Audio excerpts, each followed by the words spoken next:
Graças a paz, eu sou Davi Silva e vamos dar continuidade ao assunto das 7 igrejas da Ásia. E hoje vamos falar sobre a igreja de Sardes. Fica aí que nós já vamos começar.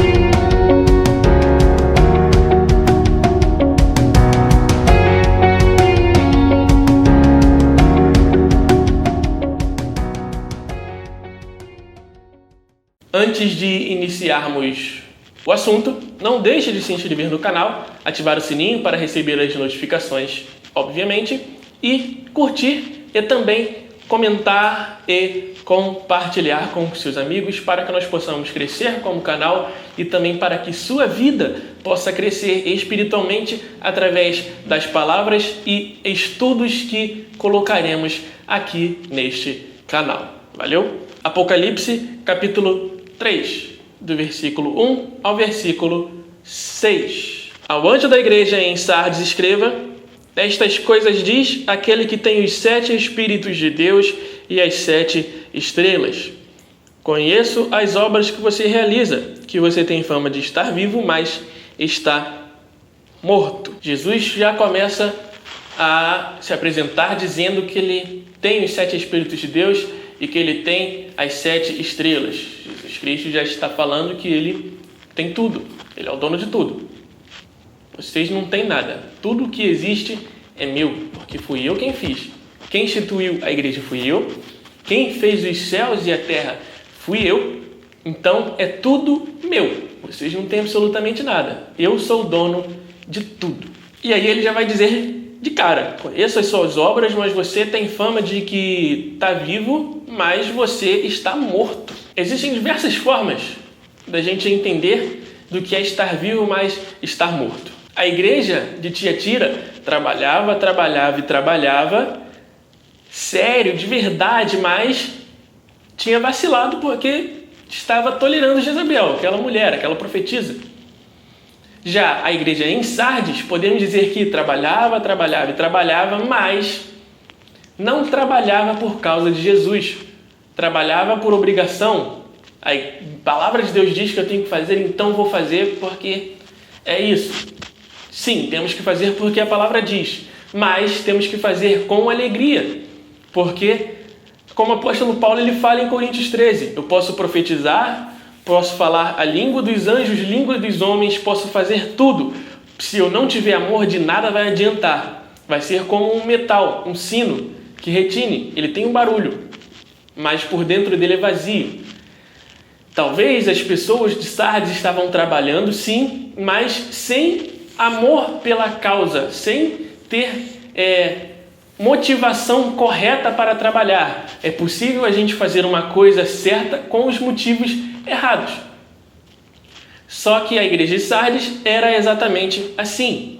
Podemos falar desta forma. Trabalhava, mas sem o fator de verdade que é o amor. Trabalhava, mas não por causa de Jesus Cristo. Trabalhava porque tinha que trabalhar e pronto, acabou. É como a gente muitas vezes faz em nossos trabalhos. Alguns dias que a gente não tem vontade de fazer nada, é o certo. Todo ser humano é assim.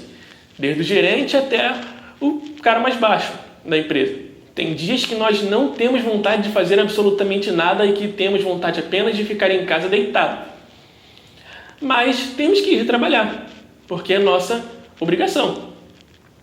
E os cristãos desta igreja estavam assim, trabalhavam por obrigação e não por prazer e não por amor ao trabalhar. Fique vigiando e fortaleça o restante que estava para morrer, porque verifiquei que as obras que você realiza não são íntegras, na presença do meu Deus. Lembre-se, pois, do que você recebeu e ouviu. Guarde-o e arrependa-se. Se você não vigiar, virei como ladrão, e você de modo nenhum saberá que hora hei de vir contra você, ou em que hora virei contra você, dependendo aí da sua versão. Sardes era uma cidade que estava no alto. Era uma cidade edificada sobre montes, sobre colinas.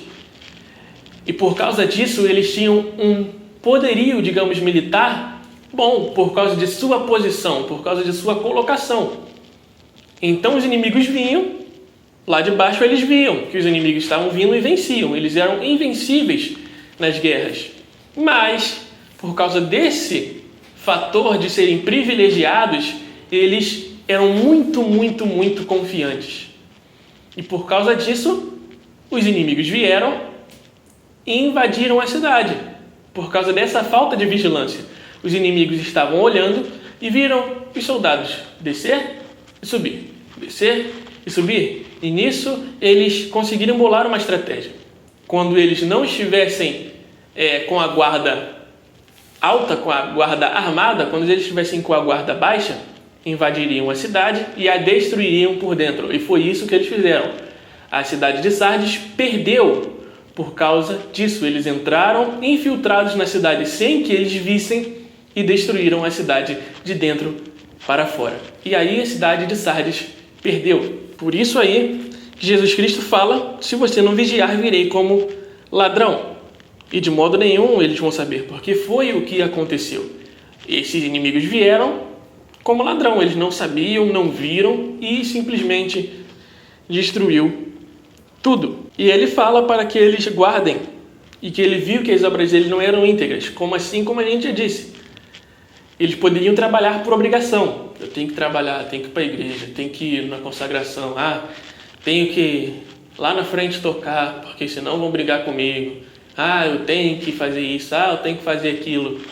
Era obrigação, não adiantava de nada. Poderia estar enganando o homem, mas a Deus não enganava de forma nenhuma. Por isso que eles eram vivos na fama, mas na realidade espiritualmente estavam mortos. A morte espiritual não é de uma hora para outra, assim, um piscar de olhos, no estalar de dedos. Ela é gradual, ela vai acontecendo em pequena escala. Ela vai minando aos poucos a sua fé, vai minando um pouco a sua espiritualidade, digamos assim, até que você não tenha nada, até que você esteja no zero. E aí você não vai perceber, porque foi tão aos poucos e você foi acostumando com esses poucos, que aí você não vai perceber e não vai ter noção de quando você está morto. Uma boa prática de observarmos é a vida de oração e de leitura da palavra. Quanto menos nós vamos fazendo, mais estamos nos tornando mortos e estamos ficando vivos apenas de boca, apenas de aparência. Por isso que nós devemos vigiar e orar, para que nós possamos ler a palavra de Deus e orar a Deus, assim como a própria palavra instrui que nós façamos. Mas você tem aí em Sardes umas poucas pessoas que não se contaminaram as suas vestes. Elas andarão comigo vestidas de branco, pois são dignas. Em Sardes, mesmo assim, haviam pessoas ainda que estavam fiéis. Haviam pessoas que estavam andando corretamente. E essas pessoas andariam de branco, porque elas são dignas. Como assim andariam de branco, pois são dignas? Elas estariam com Cristo, pois andaram corretamente para ter este prêmio de andar de branco, para estar com Cristo no céu. O vencedor será assim vestido de branco, e de modo nenhum apagarei o seu nome do livro da vida. Pelo contrário, confessarei o seu nome diante de meu Pai e diante dos seus anjos. Quem tem ouvidos, ouça o que o Espírito diz às igrejas. Assim como ele já disse, quem permanecer fiel, quem se arrepender, quem andar corretamente, vai andar de branco, vai entrar no gozo celeste e de modo nenhum terá seu nome apagado do livro da vida, ou seja, será salvo. E quem tem ouvidos, ouça o que o Espírito diz. Da mesma forma como nas outras cartas, o Espírito participa de todas as coisas e ele fala à igreja, porque esse é o papel dele, falar para convencer do pecado, da justiça e do juízo. Então fiquem com Deus e até a próxima, se Ele permitir. Valeu!